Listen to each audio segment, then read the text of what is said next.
Right now, in 2026, something shocking is happening in the auto industry. Some major car brands are slashing prices so aggressively that vehicles are selling 40, 50, even 60% below MSRP.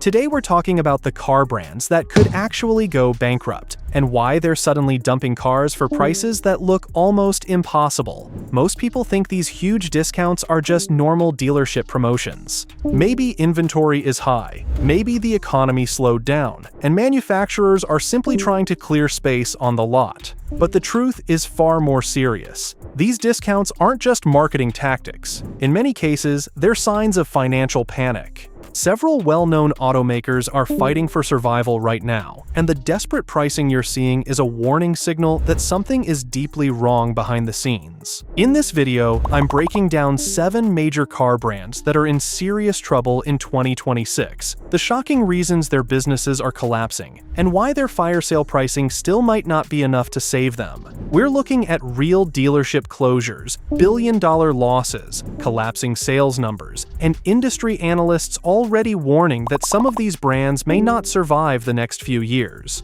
So before you jump on one of those too good to be true car deals, you need to see what's really happening. To understand how serious the situation has become, we need to start with a company that completely vanished from the market for more than a year.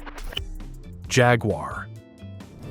Jaguar may have made one of the most dangerous strategic decisions any legacy automaker has attempted in years. The company essentially stopped selling cars before the replacements were ready. In 2024, Jaguar announced that it would abandon internal combustion entirely and relaunch as a fully electric luxury brand. No hybrids, no gasoline engines, just electric vehicles. The idea sounded bold and forward-thinking, but the execution created a major problem. Jaguar discontinued most of its existing models, including the XE, XF, and F-Type, long before the new electric lineup was ready to replace them. That decision left Jaguar dealers in a strange position. For nearly 20 months, many showrooms had very little inventory to sell. Sales staff could greet customers, but they often had no new vehicles to demonstrate or test drive. In the luxury car market, disappearing from showrooms even temporarily can be devastating. Buyers rarely wait around for a brand to return. Instead, they move on to competitors like BMW, Lexus, or Mercedes-Benz. Once that loyalty shifts, it becomes extremely difficult to win those customers back. The situation became even worse when Jaguar's electric relaunch ran into delays. Models that were supposed to arrive in late 2025 slipped further into 2026, leaving the brand absent from a market that was rapidly filling with new electric luxury vehicles. For a company built on prestige and visibility, vanishing from the showroom floor for more than a year is a dangerous gamble. Jaguar disappeared from showrooms for over a year. But the next brand faces a different problem. In many parts of the country, you cannot even find a dealership anymore. Let's talk about Alfa Romeo. Alfa Romeo is one of the most romantic names in the entire car industry. Italian heritage, racing history, beautiful design. On paper, it should be a thriving luxury brand. In reality, Alfa Romeo is struggling to maintain even a basic presence in the United States. The biggest problem facing Alfa Romeo right now is not just weak sales. It is the collapse of the dealer network that is supposed to support the brand. As of 2026, Alfa Romeo has fewer than 75 dealerships left across the entire United States. That number is shockingly small for a luxury manufacturer trying to compete in a country of more than 340 million people. To put that in perspective, some entire states have no Alfa Romeo dealer at all. In places like Wyoming or Montana, customers who want to see one in person may have to travel hundreds of miles just to find a showroom. This creates a very real problem for anyone considering buying one of these cars. Luxury vehicles depend heavily on dealer support for maintenance, warranty work, and long-term service. When the nearest dealership is several hours away, even basic ownership tasks become inconvenient. Imagine buying a luxury sedan and then needing to drive half a day just to get routine service completed. That kind of inconvenience quickly discourages potential buyers. It also creates hesitation in the used market. Buyers start asking a simple question: if the dealer network keeps shrinking, Who will service these cars 5 or 10 years from now? Dealer networks are the backbone of any automotive brand. When they start shrinking, it usually signals a deeper financial problem behind the scenes. For Alfa Romeo, the shrinking footprint creates a vicious cycle. Fewer dealerships mean less visibility. Less visibility means fewer sales, and fewer sales push even more dealers to abandon the franchise. That cycle is extremely difficult to reverse once it begins. History shows that once a luxury brand loses its nationwide support network, rebuilding customer confidence becomes nearly impossible. Alfa Romeo is struggling with a collapsing dealer network, but the next company is much bigger, and its problems are far more serious. Let's look at Nissan. Nissan used to be one of the most powerful names in the global auto industry. It built legendary vehicles, pioneered electric cars with the Leaf, and sold millions of vehicles every year. But in 2026, financial analysts are openly discussing something that would have sounded unthinkable a decade ago: the possibility that Nissan may need bankruptcy protection to survive.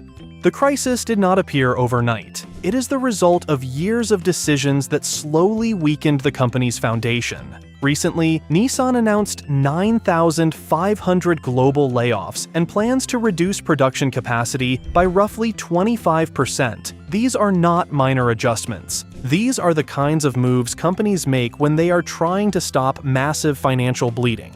At the same time, Nissan's product lineup has struggled to stay competitive. Models like the Altima, Rogue, and Frontier are still selling, but they no longer dominate their segments the way they once did.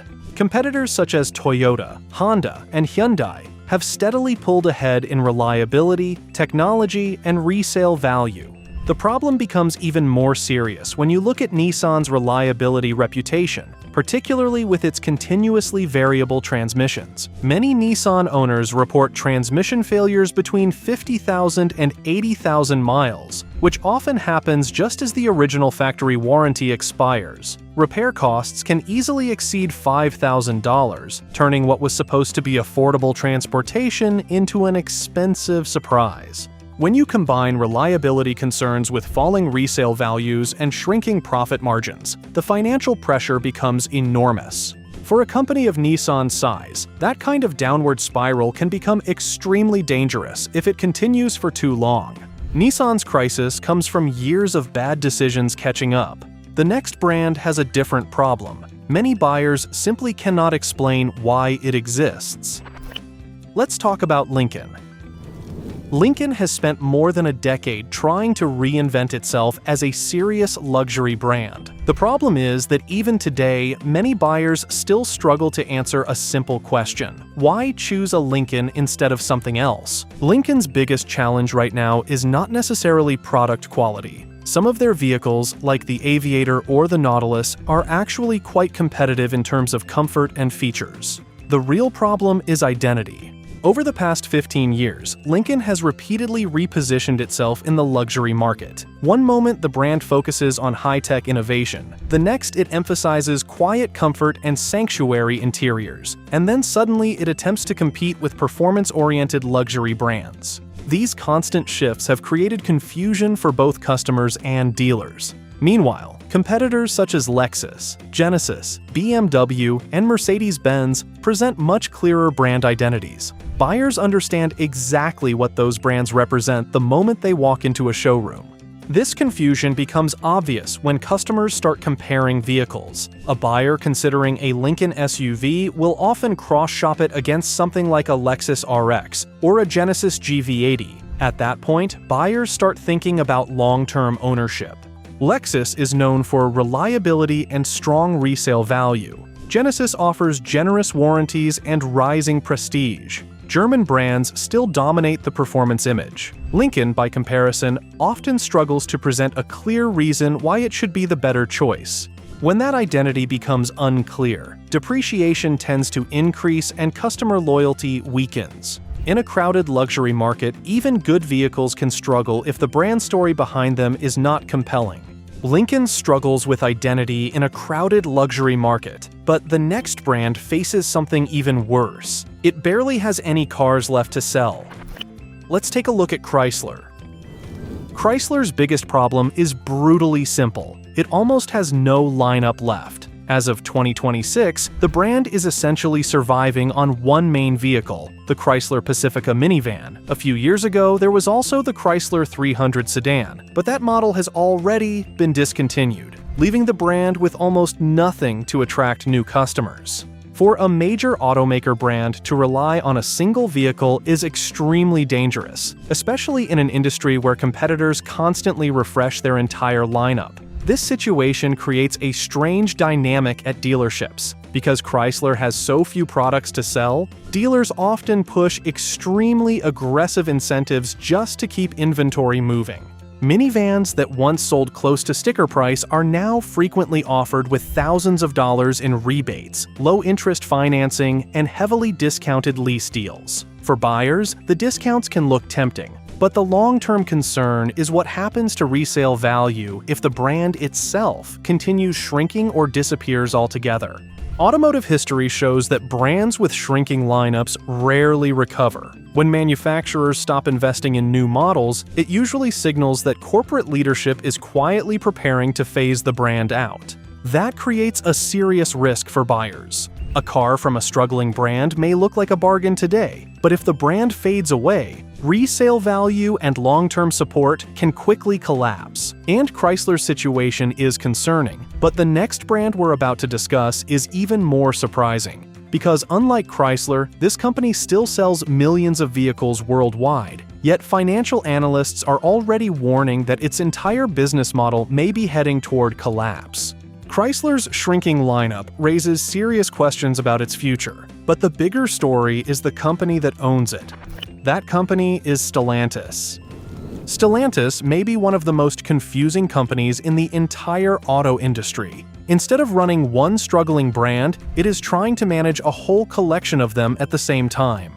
Stellantis was created when Fiat Chrysler merged with the French automaker Peugeot Group, forming one of the largest automotive conglomerates in the world. On paper, the merger was supposed to create massive efficiencies through shared technology, shared platforms, and global scale. In reality, it created a corporation responsible for a long list of brands that are all fighting for attention at the same time. Stellantis now controls names like Chrysler, Dodge, Jeep, Ram, Fiat, Alfa Romeo, Maserati, and several European brands as well. Managing that many struggling brands under one corporate roof has become increasingly chaotic. The tension is now spilling over into the dealership network. Many Stellantis dealers have publicly complained about declining profitability, weak support from corporate leadership, and growing inventory problems. Some dealer groups have even warned that they may walk away from certain franchises if conditions do not improve. At the same time, quality concerns have started to affect some of Stellantis' most important brands. Jeep, which was once one of the company's strongest profit drivers,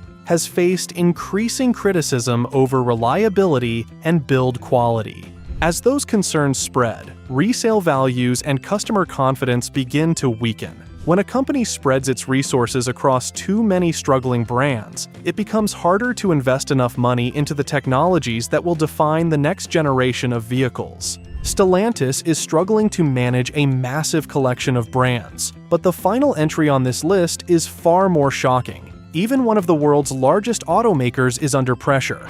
And that is the Volkswagen Group. You probably did not expect to see Volkswagen on this list. After all, it is one of the largest automotive empires in the world. But in 2026, even Volkswagen Group is facing serious cracks that could reshape the entire company. The biggest problem is Volkswagen's transition to electric vehicles. The company invested billions into a new software division that was supposed to power its next generation of EVs. Instead, the project has turned into a technological disaster. Several new models were delayed because the software was not ready, and customers who already bought the vehicles reported glitches, system crashes, and missing features. At the same time, Volkswagen is losing ground in China, one of its most important markets. Sales there have dropped by roughly 30% as Chinese EV brands introduce cheaper cars with better technology. The financial consequences are already visible. Volkswagen has announced factory closures in Europe, something the company avoided for decades. Thousands of jobs are being cut as executives scramble to reduce costs. Meanwhile, the company is spending enormous amounts of money trying to catch up in the electric vehicle race. Developing EV platforms, batteries, and software requires tens of billions of dollars, and competitors like Tesla and Chinese manufacturers are moving much faster. Volkswagen's situation shows how quickly the auto industry is changing. Legacy automakers that dominated for decades now face massive development costs and intense global competition. If even a giant like Volkswagen is under this kind of pressure, it shows how brutal the new automotive landscape has become. Today, we looked at several car brands offering massive discounts as they struggle to survive in a rapidly changing auto industry. What looks like a great deal on the surface can sometimes signal deeper problems behind the scenes. Because in the end, the smartest car purchase is not the one with the biggest discount, but the one backed by a brand that will still be around years from now. Let me know in the comments which brand surprised you the most, and subscribe for more insights into what is really happening inside the auto industry.